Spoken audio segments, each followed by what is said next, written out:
everybody, and welcome to another Cosmic Chat. Hi! We are here today with the fabulous Erin Patrick. He is a professional stand-up comedian, and he runs a particular comedy show called One More Dad Joke. Is that right? There we go. That's what the mug says. That is correct. That sounds like a dad. It's on the mug, so it's real. Correct, yeah. We want to thank all of you who have liked and subscribed. Erin, why don't you give us a shout out, Erin style? I'm just happy to be here. Hopefully making your listeners laugh today and having a good time and just enjoying themselves. I'm just excited to be here to talk to another human being. It's one of my favorite things to do. Talking to another human being. Yeah. It's my wife's least favorite thing. It's my favorite thing. So we're sort of the yin and yang. Oh, she's gone already. There it is. It's just me oh no, she's back. Okay. We want to remind you to like and subscribe. Please, if you also are getting your YouTube channel up and coming, we want to help you out. So put that in the comments and we will go and subscribe to you and let you know. Please share if you can. You will see that there's an image back here. This is a slightly blurry image of Vedic meditation stories. What is that? That is a ebook that's available from Amazon. You don't have to have a Kindle device anymore. All you have to do is go and find it. And if you have Amazon Prime, unlimited Kindle, you're actually going to get it for free. And anytime you open up the book the first time, all of the pages that you go through will be credited towards the nonprofit. It basically is a book that tells you a little bit about what aware meditation is and is the only publication in the world right now. Thank you. Yes. That has true stories that are unedited from individuals that learnt the practice and their experiences as a result of having a trained teacher. Each teacher has about 6,500 hours, and the nonprofit is about to go into large group teachings in areas where meditation is underrepresented. And that includes BIPOC, LGBTQ+, the elderly. Why are we forgetting about them? Those who have physical or mental disabilities, those who are victims of abuse, trafficking. In fact, if you want to check all of this out, you can go to the website, awaremeditation.com, check out our fundraisers. You can also take a look at all of our live streams that we've had. There's free yoga, free Reiki, free Nidra, there's free manifesting. There's a whole lot of workshops we did for you to be able to get the benefit of wellness. And go to the website and also subscribe to the newsletter. That will let you know when we have other free events or if you want to participate. So let's get started, shall we? Erin, how would you describe the taste of a banana to someone who's never, ever eaten it? Okay. I knew that this question was coming and I was so excited to attempt to answer it. And then 3 hours passed by and I didn't have a complete answer, but I'm going to try my best here.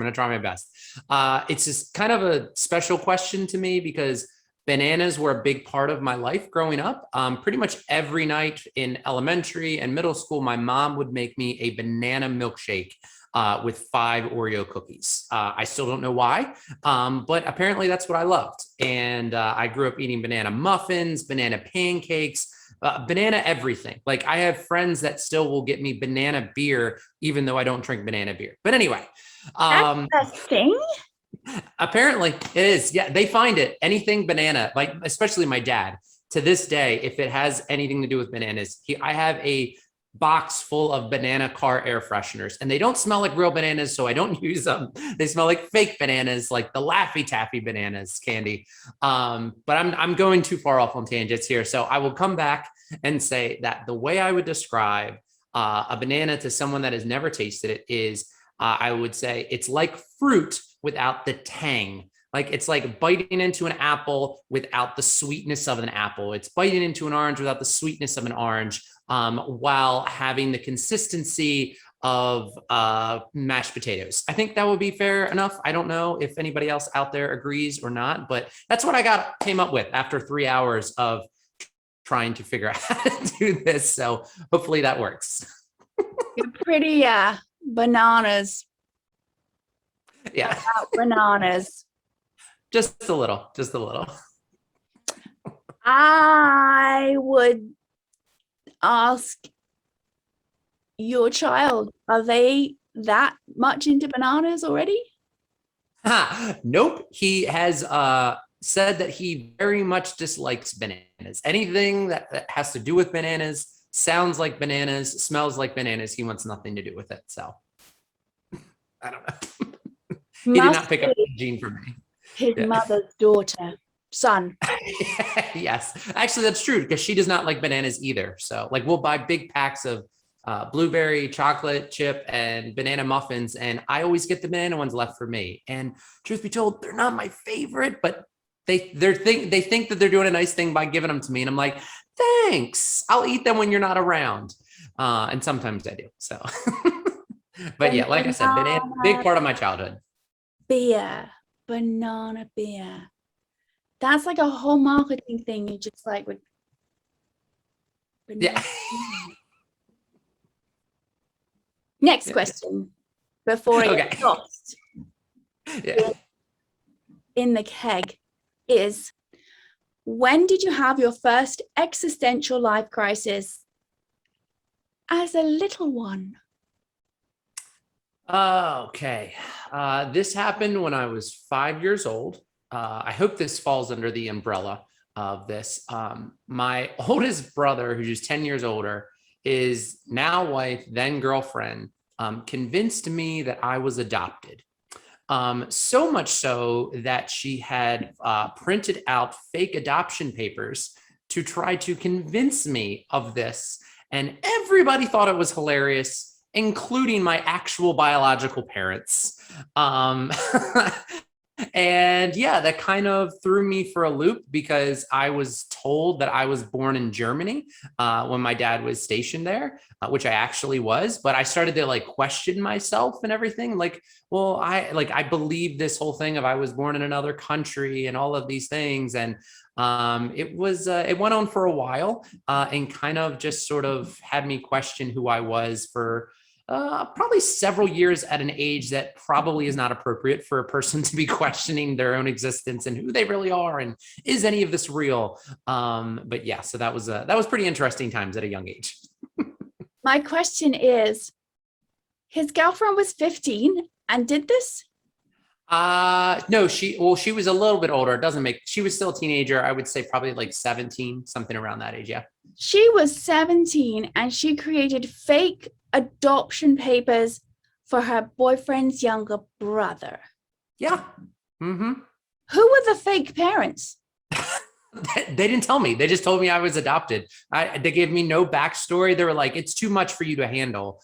But apparently it is enough to traumatize you and make you think that your biological parents are your real parents, which I look exactly like my parents. So that's the thing. And even at a young age, I recognize that. I'm like, I look like them. I sound like them. My mom and I both have astigmatism, like so many things. And also I looked exactly like my brothers. Like we look like twins when we stand next to each other. At least that's what people tell us. And I'm like, how does it? She's like, it's true. It's on paper. Like how people say it's on the internet. It must be true. Back then it was printed. So it must be true. So back then, for a teenager to go out of her way to do this, please tell me he didn't stay with her.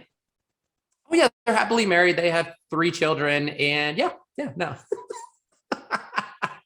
I think I put a lot of blame on her, but I think she was the one that just printed out the paper. Everybody else was kind of in on it, apparently, which they still every once in a while will slip it in. And I'll say, oh, yeah, like, sorry, I missed the family gathering for whatever reason. And then my brother will say, oh, it's okay. Remember, you're adopted anyway. Like still to this day. The joke is still going on a little bit. So, but I've gotten the official government documents from Germany that I was actually born to my parents and all of that stuff. So, but there's like a 0.0001% chance in the back of my mind of like, maybe they made those papers up too. Like, I don't know. So, but maybe it could be. I don't know. Do you think that she's a spy? I do now. I mean, okay. How old are her children? College, high school, and end of elementary school. one of them is going to get fake adoption papers from me. See, but they made me the godfather for one of them, so I know it can't be her. Because actually, I don't know. Maybe I should. Oh, maybe that's right. Maybe it should be her, because you could be like in arms with each other, understanding the pain. Yeah. Yeah. So when this happened, everyone is laughing, thinking it's a great joke. And with your consciousness now going back, because we can go back with our consciousness now further developed, what did you then perceive or then believe as a result of this outcasting? Oh man.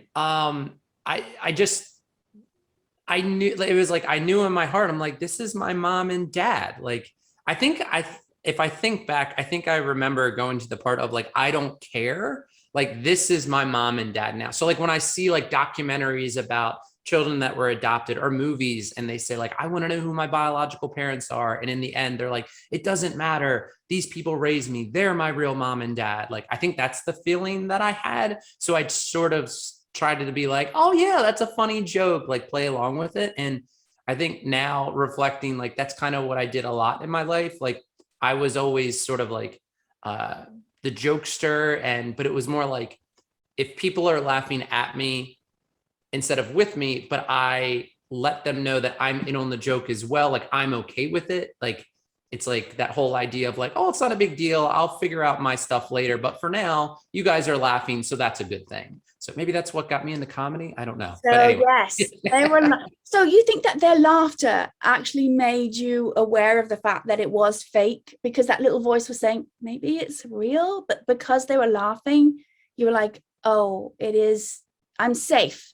Yeah, I think looking back now, that's probably was like, I'm pretty sure this is not real. However, maybe it is, because I was 5 and they were like teenagers and adults, like, and my parents were laughing as well. Like they thought it was hilarious. They like laughed and then left the room. They're like, oh, they're having a good time. They're just, razzing each other. We'll let them do their thing and not let our child know that he was actually born from us. Like, yeah, so. The moment happened, feelings, rejection, but they were laughing, made you feel okay. So let's move to comedy, and you're okay when people are laughing. Mm-hmm. Yep. When did you first start being attracted to being funny? I would say probably at a pretty early age. I remember vividly in elementary school, one of my all-time favorite movies is Tommy Boy, with Chris Farley and David Spade. And there's a pretty memorable scene in the movie where he's sitting at the diner and he's trying to get the waitress. This is Chris Farley's character, Tommy, is trying to get the waitress to make him some food when the kitchen is closed. And he does this bit where he starts going crazy and tearing up a dinner roll and like going like making that noise. And I vividly remember doing that bit in elementary school at a lunch table several times. And it was the idea that people are just laughing at how crazy and absurd you are. And it wasn't that I had the best joke, but it was just like, if I can have a lot of energy and put a lot of positive vibes out there and just try to be goofy and silly, people will laugh at me and like start to come closer to me and talk to me and interact with me. And then as I got older, I started to just, I guess, kind of keep up with that. And I've always been a very energetic, silly, goofy person, especially around other people. Because I just, at an early age, I guess I learned that if I do that, that's how I can get people to gravitate towards me and interact with them. And like I said earlier, I love just talking to people and interacting with people. I am a total extrovert. I am the definition of it, as my wife would say. And I think that's just where it kind of started for me. And I will say now I do stand-up comedy. So it's a lot more crafted rather than just the spontaneous goofiness with friends. And that sort of... No, they're not supposed to know that. Oh, I'm sorry. It's all supposed to be spontaneous. Oh. Sorry. I forgot I was supposed to be spontaneous. My next question Yes. is, with the pandemic and comedy not being able to have the same structure with live audiences in front of you, how has that impacted mental health and your wellness? Me personally, it actually is funny. In the beginning, it was very, very tough because right before the pandemic hit here in Maryland, where I'm from, I was literally weeks away from what I felt like getting booked more often, performing with comic producers that I really respected and wanted to get connected with. And then a handful of shows just got cut off right at the beginning. Like literally the day everything here shut down on a Friday, and I had a show with the producer I really, really wanted to work with the next day that got canceled. And at first I was sort of like down in the dumps about it. But then I luckily found virtual comedy through Zoom shows and Facebook Live and Instagram Live and all of these other platforms and YouTube as well. And I started to realize that a lot of people in my area were not doing this. They were just like, I'm going to take comedy off until we go back live because virtual comedy isn't real comedy. And I will say that there's nothing that takes the place of live stand-up comedy, the idea of standing in a room with strangers and them laughing at things you came up with in your own mind. There's nothing like that. But a really good substitute for me was virtual comedy. I started doing open mics in Zoom rooms. I started getting booked on shows. I started networking with people from all over the world. And then I actually started my own virtual show.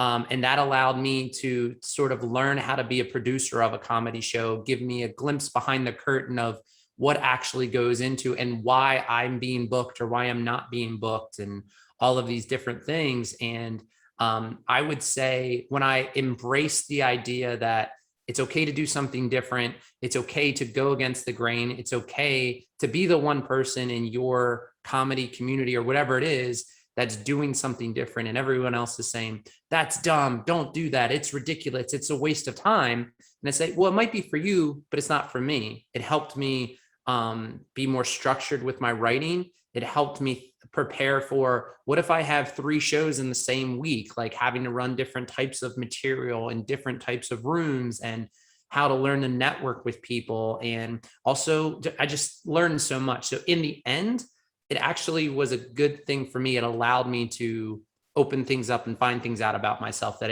I don't think I would have done if this didn't happen. Of course, with all that being said, the pandemic is horrible and I genuinely wish it didn't happen on a personal level, but professionally in the world of comedy, I've sort of been able to embrace it as much as I possibly can. And I feel like I'm coming out the other end. Well, not the other end because there's still a pandemic going on, but I'm able to continue and grow a lot more than I probably would have before. I mean, I've done shows on different continents. I've done a show where I did a show locally here virtually, and then an hour later, I did a show on the West Coast in California. Nobody does that in person. You can't. It's physically impossible. But yeah, so. So you found that you adapted. Mm-hmm. You took your charm, you followed your charm to adapt. And as a result, you've actually expanded your capacities to be more flexible, but also more eligible to participate in more shows. How would you say being more adaptable through the pandemic has assisted you as a parent or in your waking state life that's not comedy? That's a really good question. And that's probably the hardest thing is I have very large dreams for stand-up comedy of what I want to do, where I want to go, and just how I want to continue that dream. But I also know that where I am in my life right now, I don't have the capacity to put all the chips in on that aspect of my life. Like I am a teacher. I work with kids all the time, helping them. I'm a computer science teacher at an all-girls private school and have the ability to hopefully influence a very large group of girls to go into a field that is mostly a male dominated field. I'm also a husband who's been married to my high school sweetheart. We've been together almost 20 years now, been married for 13. And it takes work when you're in a relationship. You have to constantly work on it. Not that it's any work with my wife, because she's amazing and I love her. But she has changed the way that I am as a person. And then most importantly, I'm a father. My son is 4. Things that are happening to him now are so influential in the rest of his life, because he's starting to remember things. He's starting to say things and do things based on what I'm doing, what I'm saying. Little things like he wears his sunglasses like this on his shirt because that's how I do it. And it's like the whole idea with the virtual comedy stuff was I was trying to get out of it the most that I can. And that's kind of what I try to do with every aspect of my life, get out of it the most that I possibly can while trying to keep balance, which is not always easy. But thankfully, I have an amazing wife who helps me with that kind of stuff. She's very understanding.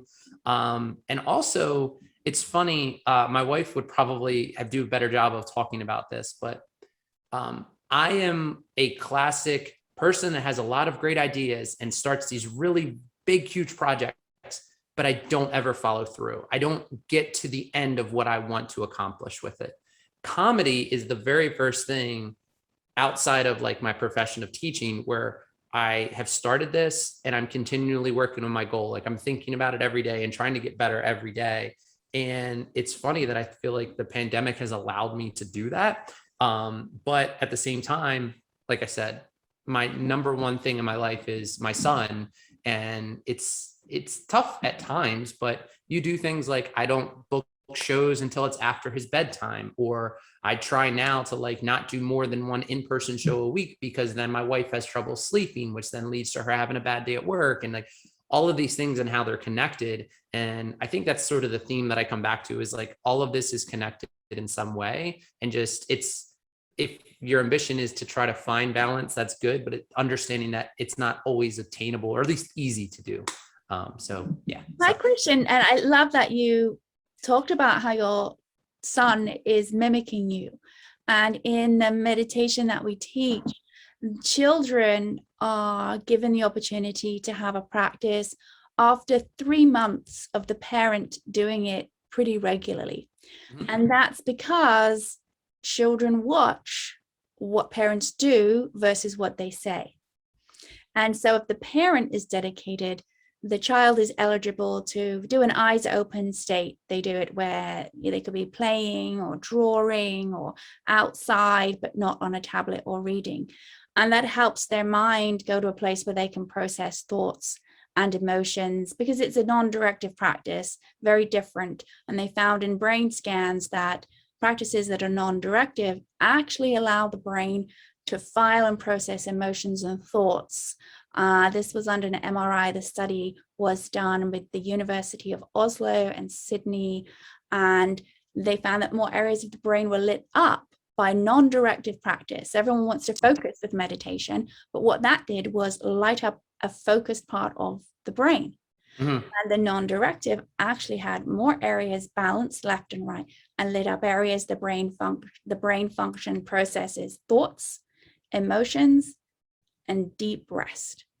And this was the byproduct of what I had received. And I can absolutely attest, and we have in the Vedic Meditation Stories, a book from someone who learned when they were 6 years old, and they're now 19 and still do it, and absolutely believes that the later diagnosis of ADHD was as a result of regularly doing a practice when they were younger.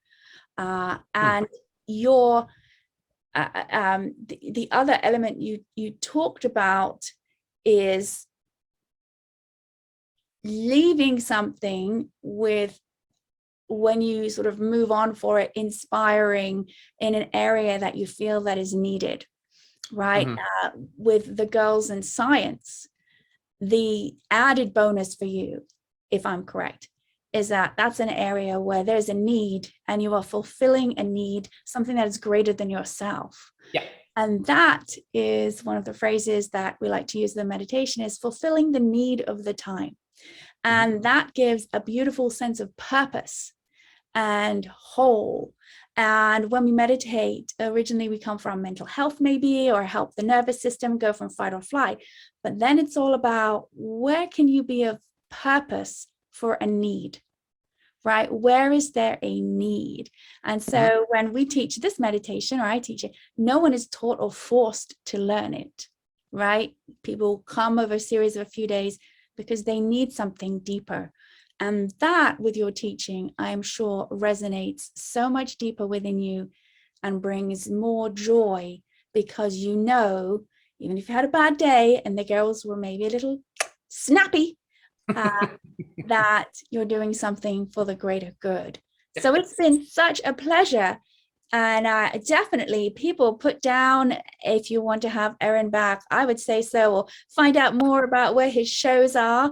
And we are going to get ready and come back for part 2 with Erin Patrick. In the meantime, please like, subscribe, and why don't you download the ebook? Bye. Bye. Thanks for having me.